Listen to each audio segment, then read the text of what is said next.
Hello everyone, it's April the 7th, Wednesday.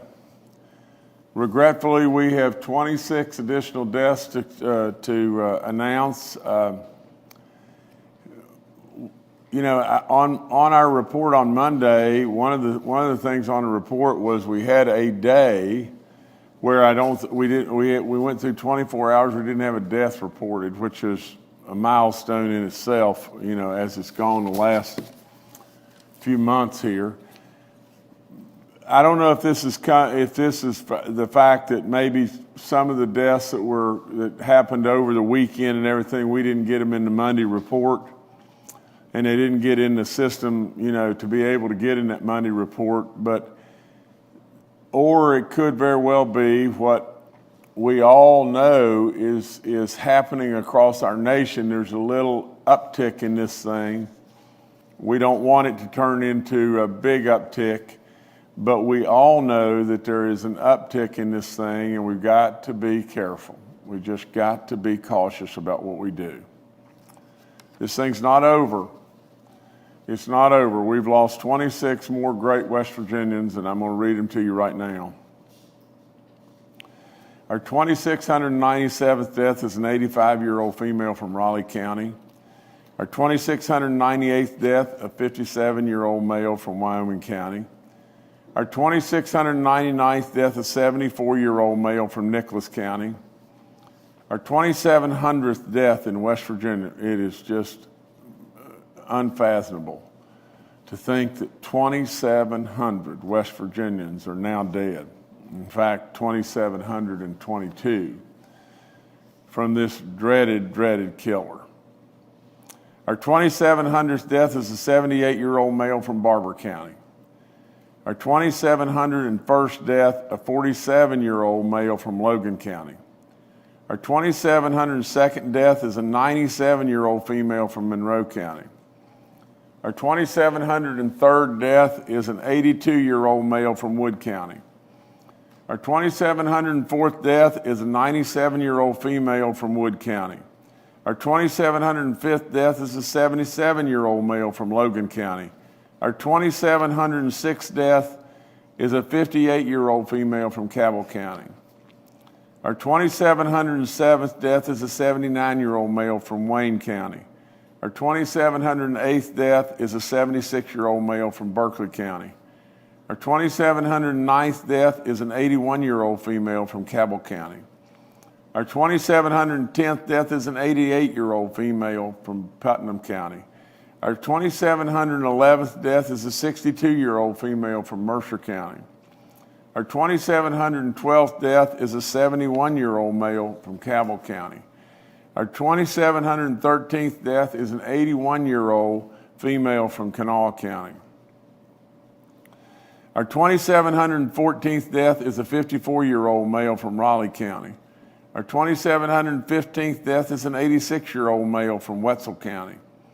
Our 2,716th death is an 86-year-old female from Putnam County. Our 2,717th death is an 81-year-old male from Fayette County. Our 2,718th death is an 81-year-old female from Grant County. Our 2,719th death is an 82-year-old male from Monongahela County. Our 2,720th death is an 85-year-old male from Wetzel County. Our 2,721st death is an 85-year-old male from Jefferson County. Our 2,722nd death is an 83-year-old female from Mercer County. Hoo-wee. Just think.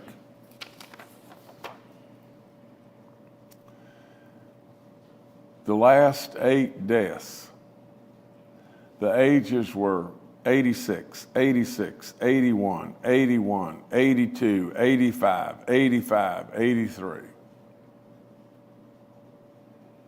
And we had some younger folks here, a 54-year-old, a 57-year-old, a 47-year-old, and a 58-year-old.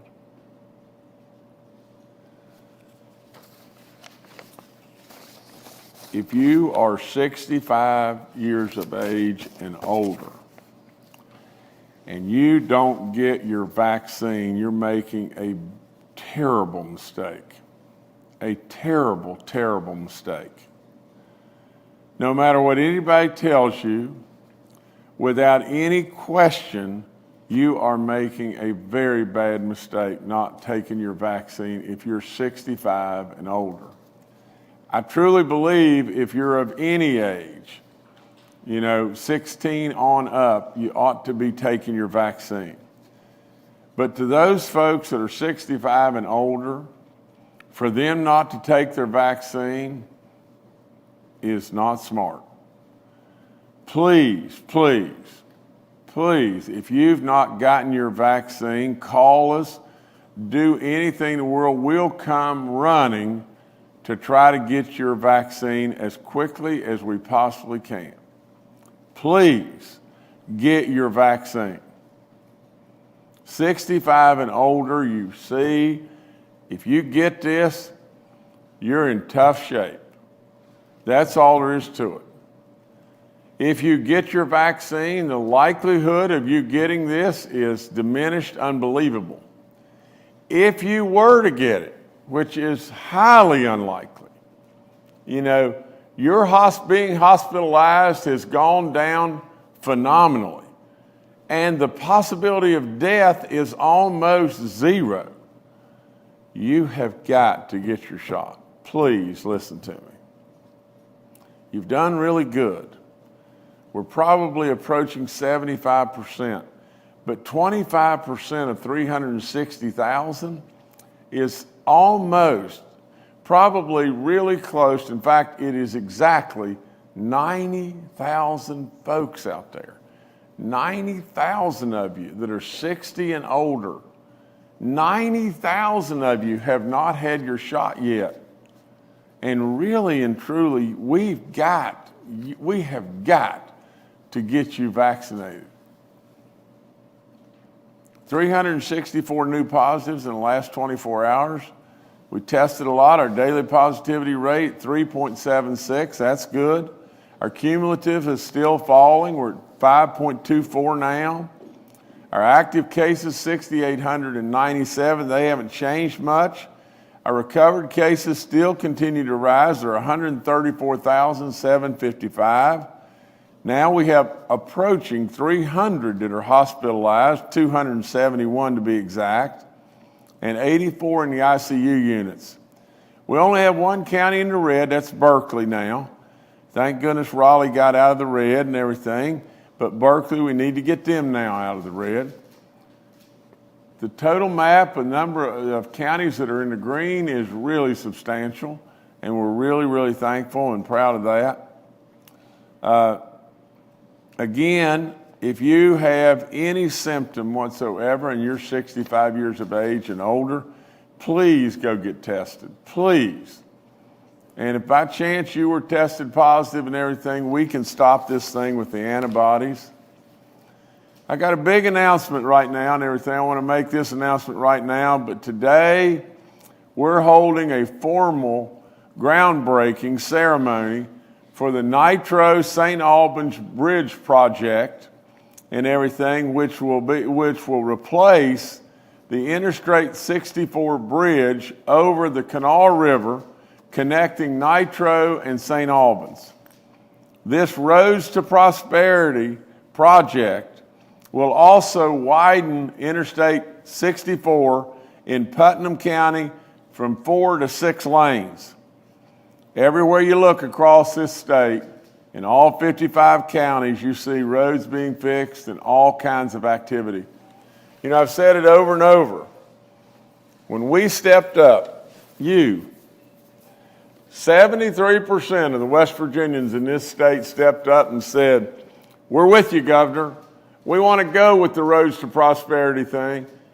Absolutely, we don't believe we're going to have to pay any additional taxes, and you didn't. I promised you that, and you did not. By doing so, we created lots and lots and lots of jobs. Now, everybody's got to know our roads didn't get in this shape on my watch. They got in this shape because of decades of neglect.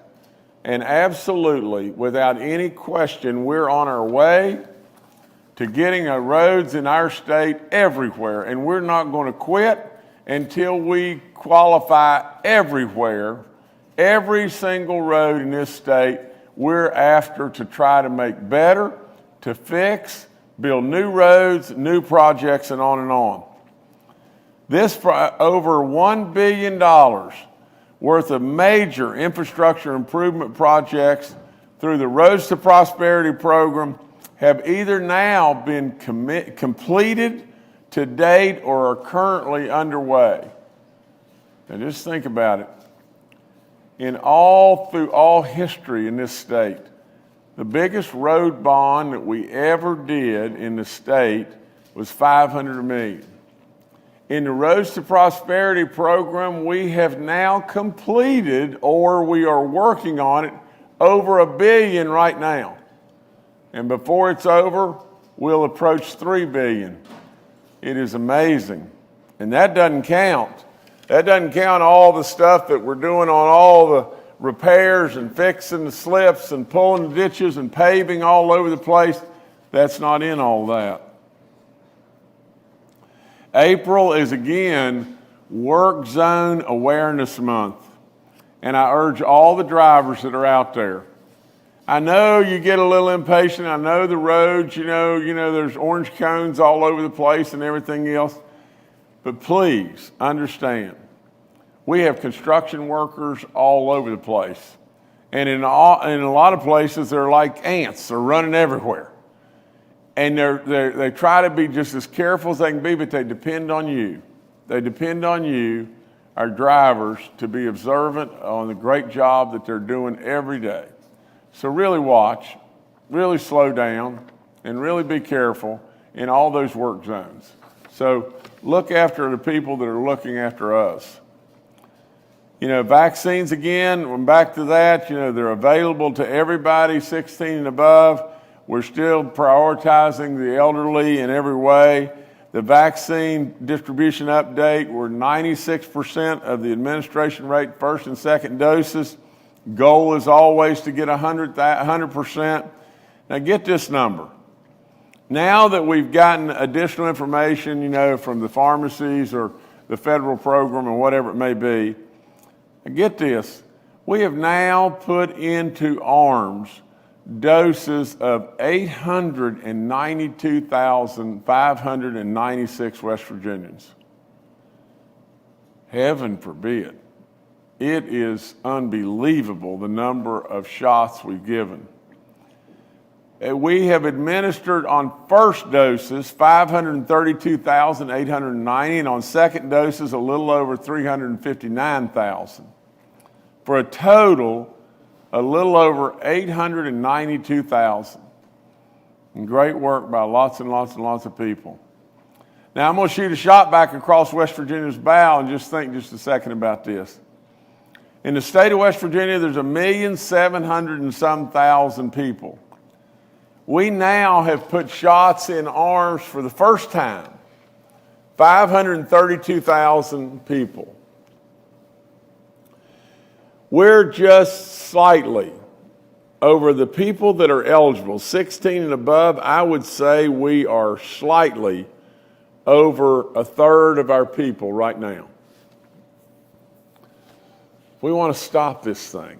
Stone cold stop this thing. We have got to set a sight on probably 70% of our folks. Now, Dr. Marsh and everybody, all the medical team all across the board is saying, we've got to watch our younger people from the standpoint, not necessarily death, but from the standpoint of transmission. And as they transmit the disease, they may not get terribly sick themselves, but as they transmit this disease, we still got 90,000 folks out there that don't have the vaccine, that are 65 years of age and older. Some of them are going to get it, and some of them will die. We've got to some way realize that our young people have got to get vaccinated too. If we're a third of the way home and we need to get to 70%, we've got a long way to go, and we've got to bear down. Our younger people got to step up. All of us have got to step up, and we've got to continue to stay at this. From the Saving Our Wisdom number, which I love to talk about more than anything because we've gotten 242,204 individuals 65 and older that have got shots in arms right now. And that's with the Federal Pharmacy Partnership and Walgreens and the Veterans Administration and all that we're doing. We are over 75% of those folks right now. My goal is 85%. My goal really is 100%, but I'll take 85. I'll be really happy with 85, and we can get there. So if you're over 65 and you're still waiting, call that number right there. Call that number, and we'll get somebody running to you. Okay, on the manufacturing outreach, again, our joint interagency task force continues to reach out to manufacturers and businesses and churches and all those to say, we'll set up a clinic, we'll come to you, we'll set up a clinic, we'll vaccinate your workers, we'll vaccinate your congregation, we'll vaccinate if you'll just give us a call. That's your number. Give us a call. General Hoyer is standing ready. And he said on Monday that we'll offer vaccine, clinics to our churches. And if there's a church pastor out there, come on, help us. Help us get there. You're going to save lives. Our COVID-19 vaccine info line is up there. Vaccine reminders. Crying out loud, you're not going to grow antlers by taking this vaccine. Don't listen to all the crazy stuff. Just get your shot. Last thing I'd say, I'm not saying this to dwell on the tough or the bad or whatever, but look, we all know all the horror stories about all the deaths. We all know that this disease basically takes your breath away. And as you lie there, gasping for breath, and your loved ones can't even be with you, I don't know how it gets any worse. Please, if you're 65 plus, please call us. Please, some way, somehow, get your vaccine. All of our free testing's up. It's free. If you have any symptoms, anything, any anxiety, go get tested. The drive-through pharmacy testing, again, I thank Frith and Walgreens over and over. Long-term care facility outbreaks, now we're up to 8. We have 8 outbreaks in our churches in 6 counties. That's Fayette, Grant, Harrison, Kanawha, Nicholas, and Raleigh counties. We got to bear down. Church community, come on, step up, bear down just a little bit here. And where you could really step up and bear down more than anything is have your pastor call and say, we're going to call our congregation in at a certain time. We're going to be there. We're going to vaccinate all those that want to get vaccinated. And that's what we really need. Just help us a little bit there. From a corrections update, we have 73 inmate cases now and 11 staff, 24 at the Southern Regional Jail, 23 at South Central Regional, and 23 at Salem Correctional. All the guidelines on your mask, and I've said it 1,000 times, I'm surely I don't like it, but I know it saves all kinds of lives. Just hang with us and let's not be crazy just for a little while. We're really close. Let us just vaccinate more and more and more, and we'll be there. As a reminder, it is mandatory that you wear this in public buildings at all times. There's another reminder about giving blood. Please do that if you've been blessed, especially with recovery from this dreaded killer. You ought to really consider that. Now, here's an announcement from the DNR. And I'm a hunter and I'm a fisherman. I don't know if anybody you know that's really been in the woods more than I. And I haven't been in the woods much in the last few years because my legs are in tough shape, and on top of all that, I surely still try to go some. On top of all that, we've been really, really busy and doing all the stuff we do each and every day.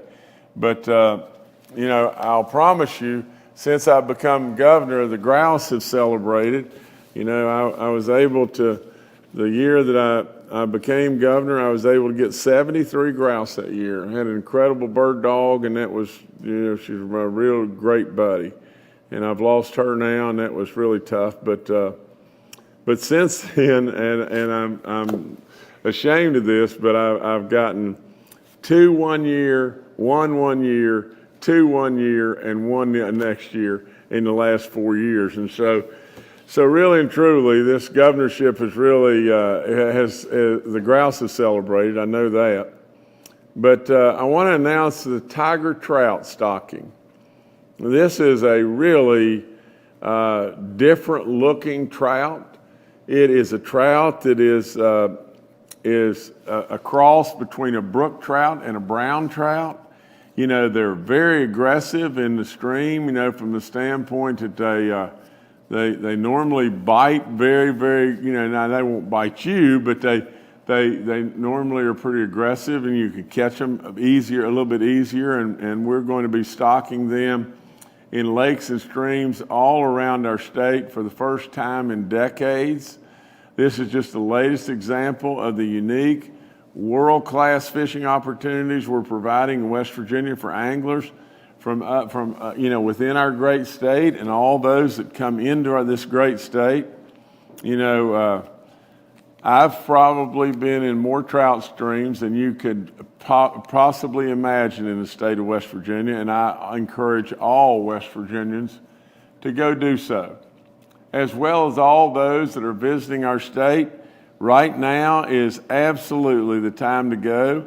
We're through the months of April and May. We're going to be stocking 25,000 tiger trout amongst all the other fish that we stock, and some of them are going to be trophy size, 4-pounders. So that is really, really something. And they'll be stocked with the other trout species at a rate of 10% of the scheduled stockings. So we're just going to blend them in with the other trout and everything that we're stocking, and just make sure that you got your your fishing license and get out and enjoy this incredible weather and the absolutely just beautiful, beautiful.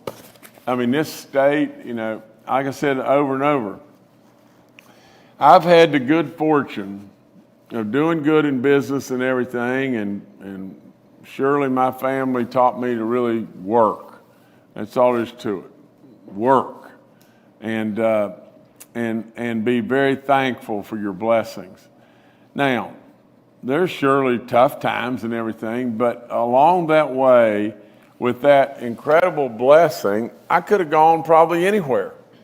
I could have gone anywhere in the world and fished, or I could have gone anywhere in the world and hunted. I really never wanted to go. I really never, ever went. All I really wanted to do primarily was just fish and hunt in this great state. And the reason I wanted to do that, because there isn't any place any more beautiful. Absolutely. Take my words. Get out on a trout stream in West Virginia, or get out after a spring turkey in the great mountains of West Virginia, and you absolutely will experience something like you have never experienced ever. It's really wonderful stuff. It'll really, really help your soul. So that's all I got today. Thank y'all. All right, thank you, Governor. Let's now go to Dr. Clay Marsh, our coronavirus czar. Well, good morning. And to reinforce what the governor has said, I think those of us who spend time at the medical side and at the science side see the COVID-19 pandemic really transitioning in many ways. And I think because of these transitions, it opens up new challenges to us in West Virginia, as well as us as citizens of the United States of America and global citizens. So as the governor said, we are seeing a rapid increase in some states, particularly states like Michigan and Minnesota, as well as Florida, with the variant virus, the United Kingdom, the B.1.1.7 virus. And as a really quick reminder, although we've said this several times now, the concern about this particular virus is it is more infectious, about 50% more likely to spread than the virus that started in China and ended up coming to the United States through the West Coast, through Washington State and California. And it's also about 50% more lethal. And that's really important because what it says to us in West Virginia as the most highly vulnerable population, as initially reviewed by the Kaiser Family Foundations, is that we're not out of the woods yet. As the governor pointed out, we've seen a number of deaths over the last, since the last press brief. And as we look at the age of people who are dying, we still see our most vulnerable part of our population, our elders, as the majority of the people dying. We know that as we go forward, we really aggressively need to continue to focus on these populations, because we know to save lives and reduce hospitalizations, that's a really key group. And as the governor said, people that are vaccinated are very well protected against the most severe complications of COVID-19. But it only works if we're able to get people vaccinated. And as we look at the B.1.1.7 or the United Kingdom variant that is starting to come into West Virginia, we've seen a steady increase in the number of cases that have been caused by this United Kingdom variant in West Virginia. And although still certainly not at the level of Michigan or other states where we see more explosive growth here, we do understand that if we don't act quickly and act aggressively, that could also be our future. And that would be very concerning, because it's very likely we would see a fairly significant increase in both the number of people getting infected, but also the number of people dying. We know this variant is starting to infect younger people, and some younger people are getting sick. We've talked about the really substantial increases in the number of hospitalizations of people 30 to 40 and 40 to 50 in states like Michigan.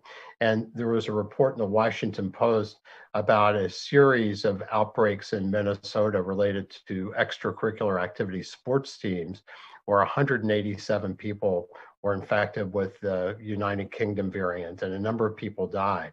And what they noticed about this variant in those cases is, instead of having super spreaders, which is the thing that we worried about earlier, single people that infected a lot of people, there was very consistent transmission back and forth, spread between a lot of the people that were infected in this outbreak and others, including family members, et cetera.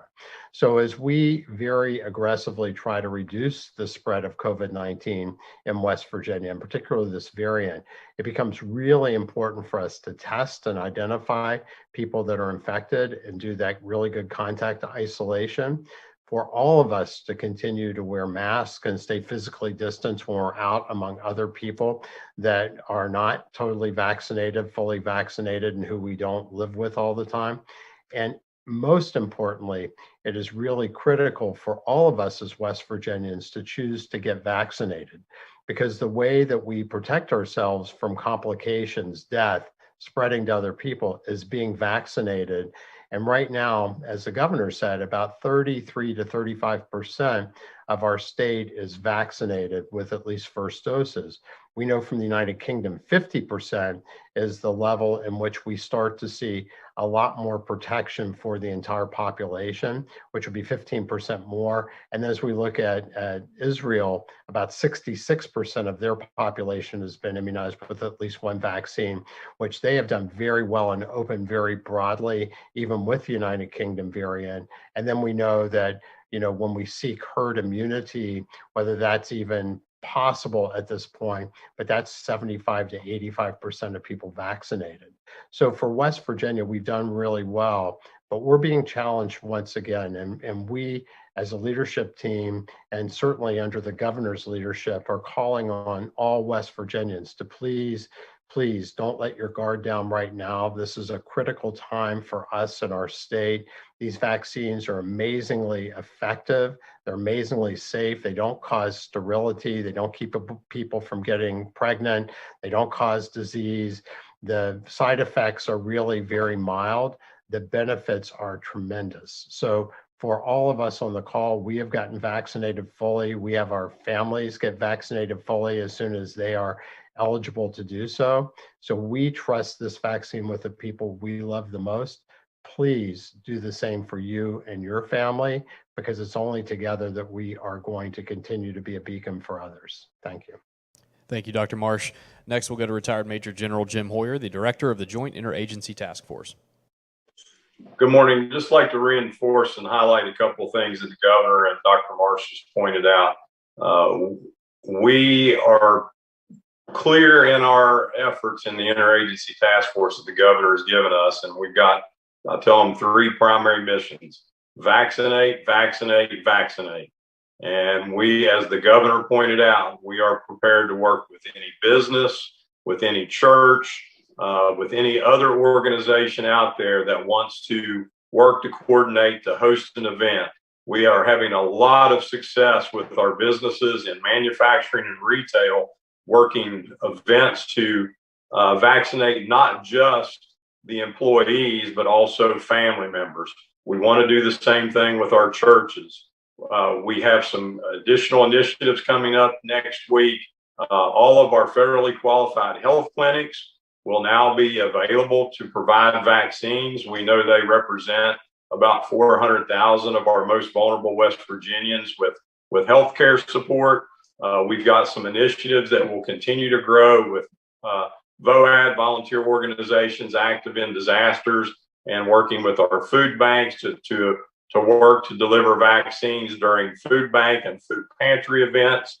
A lot of additional things that we want to do. And again, the objective, as the governor pointed out, 85% of our population over 65, then 85% of our population over 50. But we know we have to get to the broader West Virginia population to make this effective for us and get back to even more normalcy going forward. In addition to that, we are working aggressively this week with the Center for Disease Control and the COVID staff within the White House to refine data and to get more data from those federal programs, such as the federal pharmacy programs, the VA and others, to get a full and complete picture of where we need to go with our objectives that the governor's laid out for us. So again, it's about vaccinate, vaccinate, vaccinate, while we still stay focused on our masks and the things that we need to do to protect West Virginia. Thank you.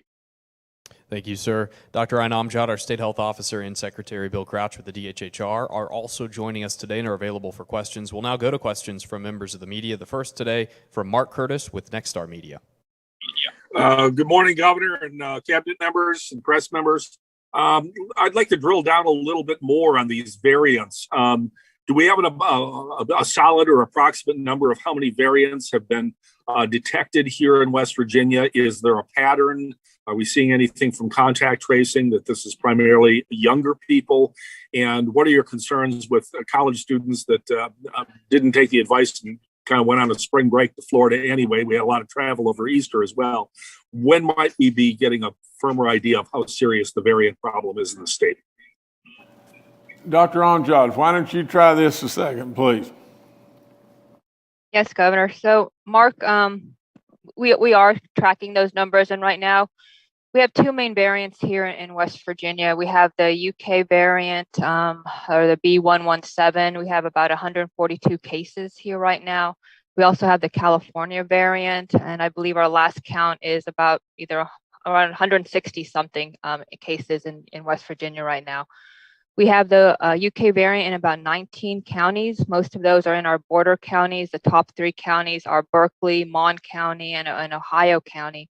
As far as the age group goes, as you're asking, it is in our younger age group population, anywhere from 19 through 40-year-olds are our main age groups that we're seeing it. So as Dr. Marsh mentioned, it is something that we're concerned about in our younger population. That is also our more, I would say, our social population that we're seeing in, which is also why we're encouraging that younger ages to get vaccinated, as well as also to continue social distancing and wearing the masks. I'm not sure what your second question was to that, but that's the basic idea on that. We are, also continuing to sequence any cases that we see that are suspicious of any clustering or any events like that, but we are monitoring those continuously throughout. But thanks.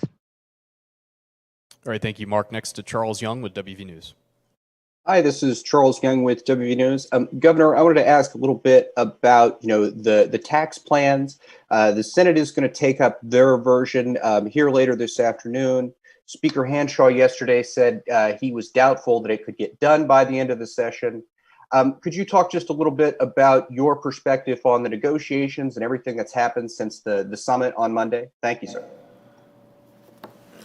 Well, Charles, I'm very pleased with what we've gotten done thus far. I think in the Senate, there's still a few little probably rough edges. I've surely put a stake in the sand that said that I cannot be for any level of food tax, because I truly believe that that's going to hurt our people that need us the most, and we don't need to do it, but from a standpoint, we really want to have economic development, do we not? We want to perpetuate our tourism, do we not? I mean, tourism is booming in the state, or at least, and I tell Chelsea all the time, we have really got it going, but honestly, the sky's the limit. I mean, tourism could absolutely take us to levels like we can't imagine. And right now, all we are is the parsley around the sides of the plate.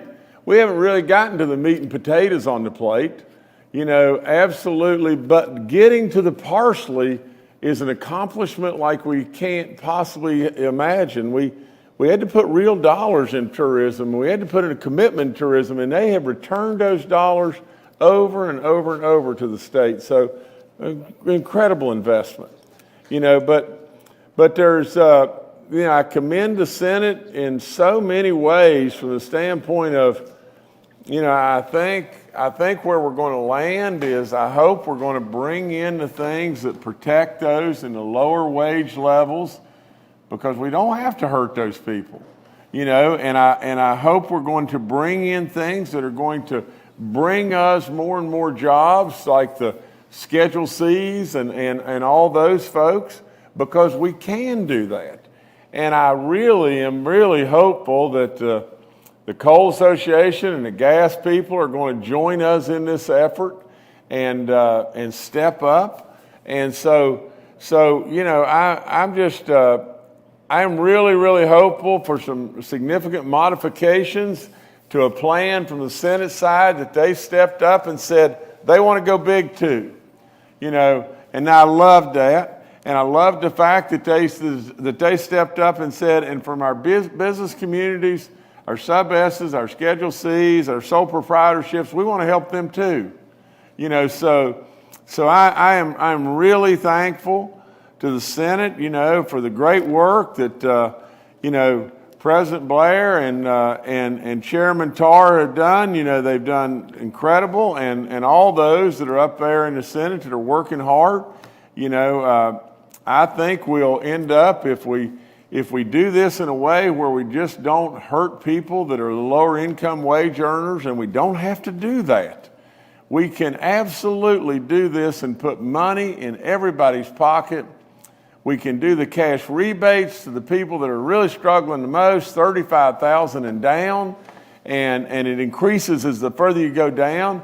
Like the 10,000 people, the people with 10,000, make 10,000 or less, they'd get a $350 rebate check. Probably get it over, each quarter they would get a percentage of that, But we can do this, Charles, and it truly will be the answer to our growth in West Virginia. It'll be the answer to stimulating our own businesses and helping us on a long-term basis, because the stimulus money from COVID will wear out and it'll go away. And the COVID situation, I hope and pray with all my soul, will go away. But this will continue to perpetuate and stimulate our small businesses in this state off the chart. Now, the unfortunate thing we got to watch, and I've said it over and over, and I know this is a long answer, but it's ever so true, because it's the most important thing that we could possibly be doing in this state. We can do all the other stuff. We can address social issues or whatever it may be. We can do all the other stuff, but we know every day we awaken in West Virginia and more people leave. Our population's going down. It's just absolutely going down. We got to do something. If we want to help our schools and our roads and all of our people and small businesses, everybody on a long-term basis, we got to do something. And we got to do it right now, in my opinion. And we got a real chance. Now, I think it's really unfortunate that the House maybe has their, minds closed and everything, and they're not thinking as progressively or open-mindedly. But I am really hopeful that they'll take a really good look at this and everything once it comes out. And like I said, the only thing I've said, and I've made it just as clear as I can possibly make it, I cannot be, even though as badly as I know that, an income tax plan of getting rid of the income tax in West Virginia is so important. I cannot be for something that's going to hurt the folks that need us the most. And so, I think we made great progress, and I think our summit was great. And I really appreciated all those from the House and the Senate side that were involved. And, I think we did some really good work there. I hope everybody can totally understand. I have been so flexible, it's off the chart, and so as far as this tiering, let me tell you on just one thing on the coal side, I have been in the total auction by myself. But I have gone down and down and down and down 4 different times. And with all that, there are folks that are really stepping up.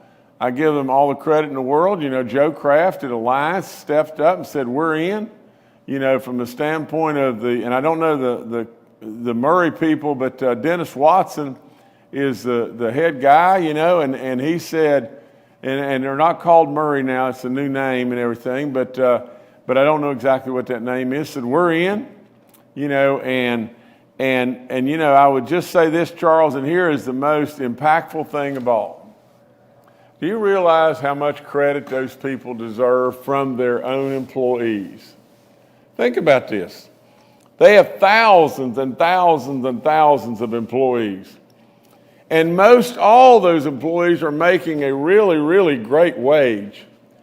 Do you know every single one of those employees, if this thing goes through, should go back and thank those 2 people that I mentioned right there. And the reason they should thank them is this: they're going to get an instant pay raise. They're going to get a significant pay raise. That's all there is to it. And we as a state are going to send them the money back. They're going to get an instant pay raise if this thing if it goes through. And for those that are standing on the sidelines and don't want to do it, those employees should know too that whomever their employers were, they didn't stand with the employees. And so there's lots and lots and lots going on. We're still working it as hard as we possibly can. From the standpoint of the potential need of a special session, hope and pray we don't have to go there and everything. And, but we've made a lot of progress, and it's a big, big, big, big item and everything. But it's taken a lot of work and a lot of effort. I'll promise you everybody here is tired, but I've always said, and my dad has taught me this through and through. Don't confuse effort with accomplishment, sports fans. Don't confuse effort with accomplishment. Just because we say we tried real hard, that doesn't mean squat. I am all about one thing, accomplishment. That's just all there is to it. I love it when we try real hard. It's important. But at the end of the day, I'm not looking for a gold star for perfect attendance. I'm looking for achievement. That's all there is to it. Achievement. That's how I was raised. And that's all I'm interested in. Anyway, thank you much, Charles. Sorry I talked so long. All right, thanks, Charles. Next to Kenny Bass with WCHS and Fox 11. Hi, this is Kenny Bass with Channel 8 and Fox 11. The governor mentioned, as he usually does, the outbreaks. We've got several in churches, I think 8 churches in 6 counties. Since live singing was allowed to come back into West Virginia, I've had questions from a couple of different sectors that they wanted me to address to Dr. Marsh, if you could give them some guidelines. One is from churches themselves about singing in choirs or having praise bands. What kind of guidelines would you give churches that would have either select singers or choirs, and of course the congregation now singing, because we all know how much COVID can spread in the church? Can you give them some guidelines? And also from show choir people in high schools, they've contacted me and asked about show choirs. They said that they're allowed to do it or not. They had some discrepancies between show choirs and bands. Some were allowed to participate, some were not allowed to practice. If a show choir is up and running, how would you counsel them, those faculty members, those students, to be safe while we're all enjoying live music? Thank you. Dr. Marsh, before you go, let me say one thing. And Kenny, great questions, but just stay with me just one second. We're going to continue to give you recommendations on how we can have live singing, how we can do this and that, how we can, go out of our houses, how we can, do whatever it may be. We're going to continue to always give you updates and guidelines and recommendations and everything else. But when are we going to realize? When are we going to realize without any question the bridge that we worked so hard to get to? The bridge was the vaccine.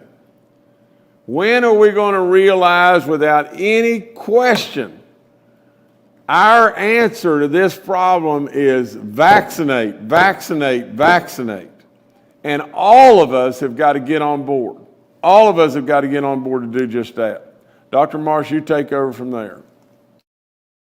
Well, thank you, Governor, and thank you, Kenny. So the governor is really, I think, given the answer that I would give as well, is that we know until people are vaccinated and 2 weeks out from their final dose of the vaccine, which would be 2 weeks post 28 days for the Moderna shot, 2 weeks post 21 days separation for the 2 Pfizer shots, and 2 weeks after the Johnson & Johnson dose, that we would not consider those folks to be immune. We know these vaccines are not only really great against protecting people from getting COVID-19, but also seem to be really great against having people spread COVID-19. So I would say, Kenny, for churches, for show choirs, and we've had some extensive conversations with Randall Reed Smith about some of the high school competitions. We would suggest to try to minimize those events, particularly indoors. Outdoors is safer. As we talked about with the spread of the United Kingdom variant, the B.1.1.7, and Dr. Amjad did a great job outlining the numbers of cases that we've seen, but understand that it's likely that we are still fairly substantially underrepresenting the true number of viruses that infections that are caused by B.1.1.7, because we're not able to sequence every positive positive test, but we're moving toward the hope that we can do a much more extensive job of that, and we've gotten the capabilities to do that. So I think people should be very careful. We should minimize singing in churches, in choirs, in any indoor venues when other people are there. If we're going to sing, we should be outside with good spacing.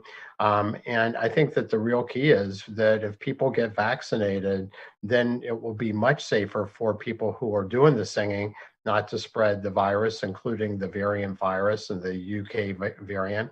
And it'll be much safer for the people who are in the audience. So vaccination is the key element for us to really get to the point where we can safely get back to these types of activities. All right, thank you, Kenny. Next, we'll go to Mark Cram with WDVM. Well, good morning to all, and Governor, thank you for your kind comments on Monday. As I mentioned before, my questions are always crafted from inquiries I get from our viewers. Last evening, I received a question from a Berkeley County woman, and perhaps this question has been addressed before. She says her husband is 91 years old and homebound, and she would like to convey special needs or communicate special needs to the health department. What is the best way for individuals who may have special needs situations to reach out and convey that information? Thank you. Mark, are you asking special needs from the standpoint of wanting to get vaccinated and they're homebound, or? Yeah, she is interested in getting both the vaccine for both her husband and herself, but she says basically her husband is homebound. Mark, first of all, I love it that she's called you or just called somebody and somebody's told us. But General, you take over from there and let's get these people vaccinated. But take over, General. Yes, sir. Mark, two things. One, in general, folks in that circumstance, if they will call the hotline and let them know that they have that specific circumstance, the hotline then forwards that to the interagency task force. They work with the local health departments and other assets to make sure those get done. We are doing those daily. In the meantime, for this particular case, you got my phone number. Send me a text with the information, and I'll get it directly to the task force folks, and we'll get them taken care of. All right, thank you, Mark. Next to Brendan Tierney with WSAZ. Hi, Brendan Tierney here with WSAZ News Channel 3. We're talking about it being another month or two until there's enough vaccine supply to get everyone vaccinated across the state, especially those younger people that we're seeing the increased cases with here that Dr. Marsh has been talking about with these new variants. So I was wondering, Governor, if you've considered bringing back any restrictions possibly on school sports or extracurricular activities, which have led to a number of different outbreaks. And if not, what guidelines people should be following to help crack down on that spread of the virus? Brendan, I don't see any need in doing that at this time. I know that every time we do anything, there's some level of additional risk. I mean, we can bubble wrap all of ourselves and probably we'd be a little bit safer, if not a lot safer. We're not going to bubble wrap ourselves. We're not going to absolutely shut down our economy. I think, as far as, our extracurricular activities, I know from the standpoint of being a coach, when I walk in a gymnasium, it is amazing. It is amazing the fact that all the staff that is, at the host school, how they're making sure people are spaced out and people have masks on, and it's not perfect, but it's really good, and so I know everybody's aware and everybody's trying, but right now I would tell you without any question we've got to go on about our lives and we've got to learn to live with this thing, and we just got to encourage more and more and more people to get out and get the shots and get vaccinated. All right, thank you, Brendan. Next, we'll go to Paul Mullen with WCBC. Good morning, Governor. Good morning, panel and fellow journalists. I'm trying to wrap my head around the virus and how it is now through variants attacking a younger age group, and wanted to know And I think Dr. Amjad mentioned that there were some outbreaks in schools that we had reported recently. Are you looking at the schools differently now, or are you looking at the same metrics as you judge whether to take additional measures? Well, let me say just one thing real quick.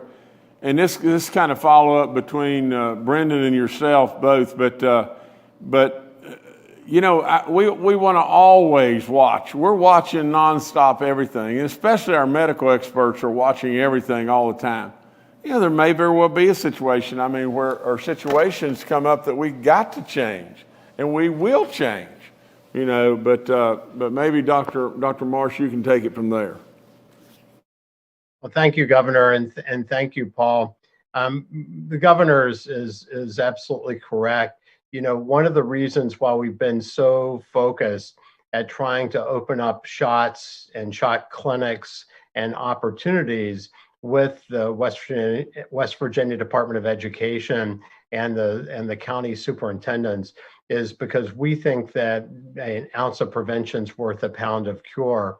And so doing these immunization clinics and targeting our younger people in that 16 to 18-year-old range with the Pfizer vaccine, which is the only one approved for vaccination, and our West Virginia population over 18 years old with any one of the 3 vaccines is very, very critical for us. And we know that, as we've talked about, that a number of these cases are coming in environments where people aren't able to wear masks so consistently or distance. So therefore, we really do want to target our student athletes in our early phase, and we hope that them and their families who haven't been vaccinated do choose to get vaccinated. These vaccines are really effective and very safe. And then we want to move that, you know, through our higher education organizations, our universities and colleges, which we're doing through the Higher Education Policy Commission, and then to younger West Virginians who are still part of that spread. The key for us, Paul, as we look very closely, is we still are not seeing in-classroom spread when we're doing all the appropriate mitigation measures and people are maintaining that vital distance and the discipline to do that. So if we would start to see that happen, then of course we would work as a team and the governor would make the best decision for the state of West Virginia.